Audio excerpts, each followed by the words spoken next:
Miss Kangana Ranaut जी। माननीय अध्यक्ष जी, मैं आपकी धन्यवादी हूँ कि आपने मुझे रेलवेज अमेंडमेंट बिल 2024 पर अपने विचार रखने का मौका दिया। माननीय रेल मंत्री श्री अश्विनी वैष्णव जी द्वारा प्रस्तावित इस बिल का मैं स्वागत करती हूँ। जैसे कि हमारे प्रधानमंत्री श्री नरेंद्र मोदी जी हमेशा ही कहते हैं कि सरकार का काम होना चाहिए जो लोगों के जीवन में सरलता लाए, चाहे वो लॉज हो, ब्यूरोक्रेसी हो या सरकार के दफ्तर हों, उनके लिए वो एक्सेसिबल होने चाहिए और उनके लिए जो है वो किसी तरह का स्ट्रेस जनरेट ना करें और इजीली अवेलेबल होने चाहिए।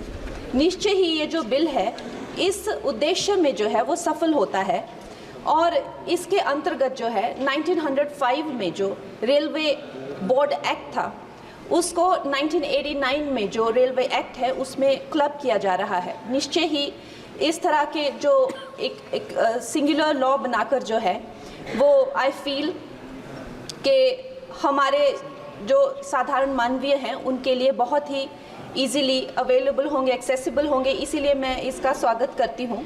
और another very important government body railway board, जिसको डायरेक्टली जो कॉर्पोरेट्स के जो हर्डल्स होते हैं, जिसको हमारे प्रधानमंत्री जी हमेशा कहते हैं कि दफ्तरों के चक्कर लगाने या लोगों को एक डेस्क से दूसरे डेस्क भेजना, आई थिंक इससे भी उनको जो है वो छुटकारा मिलता है। ये डायरेक्टली जो है सेंटर के अंडर जो है रेलवे बोर्ड को लिया जा रहा है, इसका भी मैं पूरा स्वागत करती हूँ।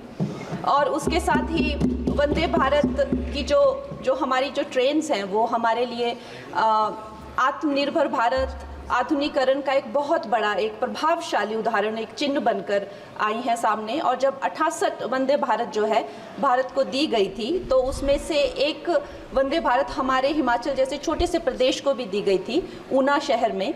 उसके साथ ही मैं जानती हूँ कि हिमाचल बहुत ही एक दुर्गम क्षेत्र है, मगर जिस तरह से हमारी सरकार भारतीय जनता पार्टी जम्मू कश्मीर हो गया या और पहाड़ी इलाके हो गए, उनमें जो है इतने ज़्यादा रेल प्रोजेक्ट्स जो है वो लॉन्च कर रहे हैं, उसी के साथ भी हमें भी हिमाचल के लिए बहुत ज़्यादा जो है वो सर्वेज हो रहे हैं, रेल का बजट मिला है। शिमला हो गया या धर्मशाला, कांगड़ा और बैजनाथ हो गया, ऐसे न जाने बहुत सारे जगहों पे, हमीरपुर जैसी जगहों पर जो है बहुत सारे प्रोजेक्ट्स आ रहे हैं।